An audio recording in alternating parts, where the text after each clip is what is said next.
Skylanders as a franchise is really built on magic moments. We've experienced so much success, I believe, because we brought a little piece of magic to kids all over the world when we really created the category of bringing toys to life in a video game. And now we think that we've got to top ourselves every year. We need to bring new magic and new innovation, new creativity to the franchise every time.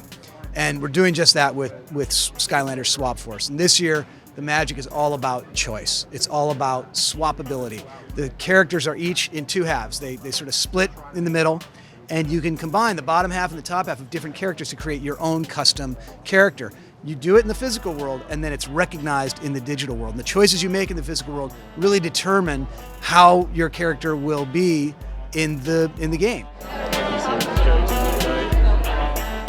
So the bottom half of the character kind of determines how you move through the world. Sometimes they have rocket boots and they can fly. Sometimes they have tentacles and they can climb really well. Sometimes they can dig underground.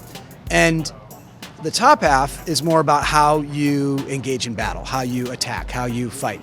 And so these combinations, everything is recognized in the game. It's not just visual, the name combines, the powers combine, and there are 256 different combinations because there's 16 characters in the Swap Force. So it's a lot of choice, a lot of creativity, a lot of control for the kids, and we think the new power in this game is choice.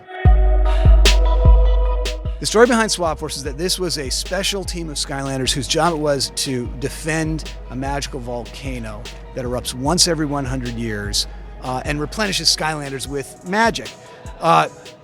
Chaos, being chaos, mounted a battle at the foot of this volcano just as the volcano was set to erupt. And the Swap Force, they weren't the Swap Force yet, these Skylanders did a great job of defending the volcano and defeating chaos, but they got a little too close to the mouth of the volcano, which erupted and blew them to pieces and sent them here to Earth.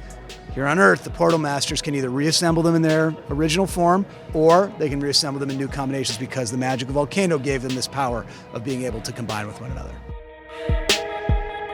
In the case of Swap Force, each toy is almost like two toys in one. Once you have two Swap Force characters, you really have, four.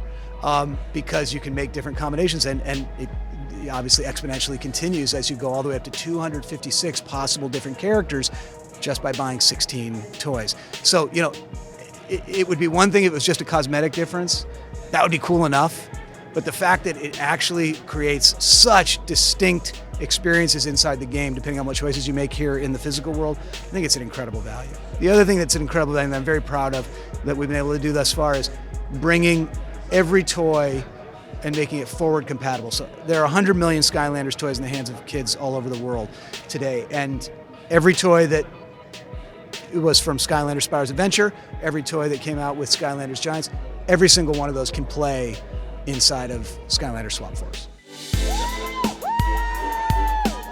Well, the reason we're at Toy Fair is simple because, 2 years ago when we were here for the first time, I think a lot of people were asking, well, what is Activision doing at Toy Fair? Don't they belong at E3 or at Gamescom?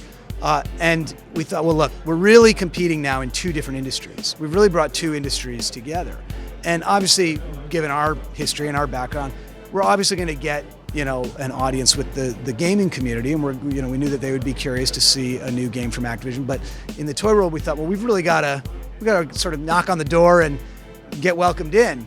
And so Toy Fair was the right place for us to launch not only the franchise but our new game here today, because at the end of the day, we're historically a game company that's come into the toy business, and we want to compete and do well in both, and knock wood, so far we have.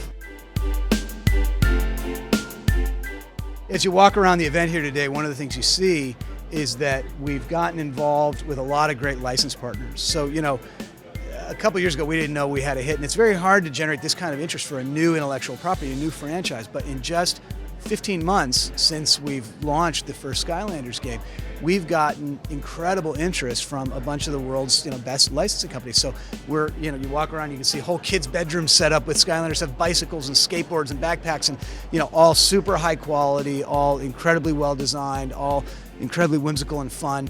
And you know, a lot of really creative ideas as well. There's a T-shirt we developed where, you know, the characters are on the shirt. You take a picture of it, you download an app that tells you on the tag, and the characters, you know, through augmented reality, come to life off of your T-shirt. So, you know, everywhere we go, we're trying to bring that little bit of magic to Skylanders. A baby, huh?